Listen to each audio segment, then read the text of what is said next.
Srochniy o'zi uchun qurilgan yaxshi uyimiz sotuvga chiqdi. Bitta like bosib olsangiz chiroyli obzor qilib beraman. Qarang, manzilimizda Sergeli Yangi hayot Chortoq mahallasi joylashgan. Katta ko'chadan taxminan 300 metr ichkariga kirganda maktab, bog'cha hamma qulayliklari bor ekan. Ko'rib chiqamizmi? Uyimizning ko'rinishi fasadi 10 metr, ichkariga 30, to'rt burchak joylashgan ekan.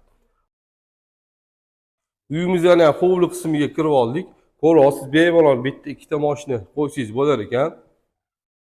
Orqasida zilon zonaga joyimiz bor. Eng asosiysi uyimizda 100% pishgan g'ishtdan qurilgan ekan. Qarang, burchakda mehmonxona joylashgan, remont qilish kerak bo'ladi. Yotoqxonamiz, tualet, hammom, oshxonamiz joylashgan. Bu yoq tarafimizda esa 3 ta yotoqxona, bitta hol joylashgan. Narxi $79.900, lekin sizlarga kelishtirib berishadi. Mabodo dominglar bo'lsa, kelsanglar, ustiga barter qilib gaplashsangiz bo'lar ekan. Shu videomizni yaqinlarga yuborib qo'yamiz. Rahmat.